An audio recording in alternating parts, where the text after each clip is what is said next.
Now it's my great pleasure to introduce U.S. Congressman Ronny Jackson from the state of Texas.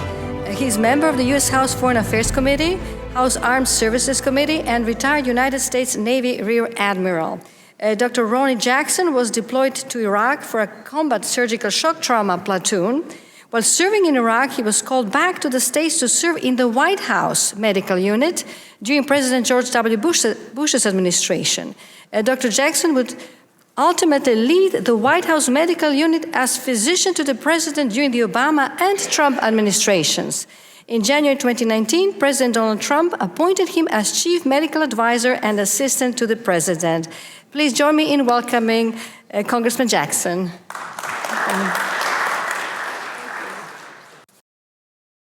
I just want to say, first off, thank you for having me. As mentioned, I am the congressman from the 13th Congressional District. It's Panhandle in all of North Texas. I'm just really honored to be here today to celebrate the 75th anniversary of Israel, which I think has been mentioned probably numerous times, probably by every speaker that you've had up here, but one of our most important, if not our most important ally here in the United States. And I truly believe that. I think that Israel's safety, security, and prosperity is directly related to the safety and the security of the United States. I try to tell people all the time, obviously, as many of you may or may not know, I don't come from my district does not have a large Jewish Israeli population. There aren't too many folks in that area that I represent. But it is probably one of the biggest pro-Israel districts in the country. And it's because the people in my district recognize that Israel is on the tip of the spear with regards to the national security of our country. And if we don't make sure that Israel is strong and healthy and they have what they need to defend themselves, then we will find ourselves in the Middle East in short order in a situation that we don't want to be in. And so I'm a big supporter of the state of Israel and everything. I pitch myself when I talk to folks as one of the biggest pro-Israel hawks in all of Congress, and I believe that I am. Thank you. There's nothing that comes across my desk that's pro-Israel that I don't sign and support. That's just a rule in my office, and everyone knows that.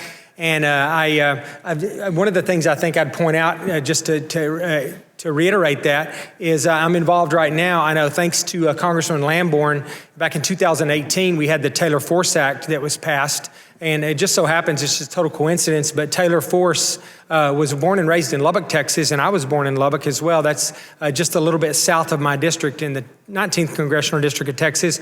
But I know that the Taylor Force Act was passed as a result of his murder while he was in Israel. And I got involved in a process a few months back, and I am personally suing the Biden administration in my personal capacity, not as a member of Congress, but in my personal capacity for their inability or their unwillingness to enforce the Taylor Force Act, which of course,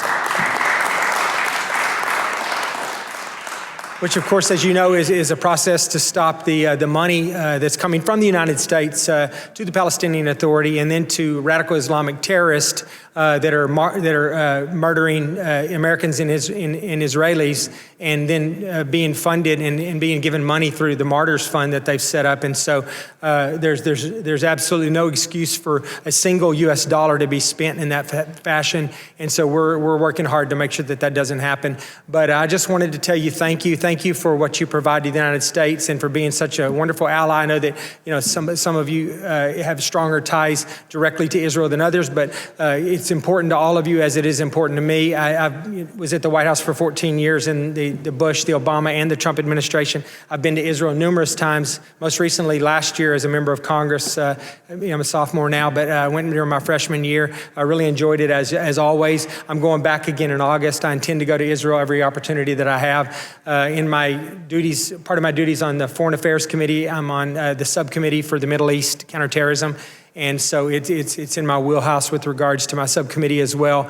But I've always had an interest in Israel. Always had a soft spot in my heart for the Israelis and what they do for the safety and security of our country and the relationship that we have. And I want to make sure that I can do everything that we can to make sure that relationship stays strong and that we have being that is in the national security interest of our country. So anything I can do for you or the organizations that you represent, you can always count on me. And I just tell you it's an honor to be here, and thank you so much for having me. Thank you.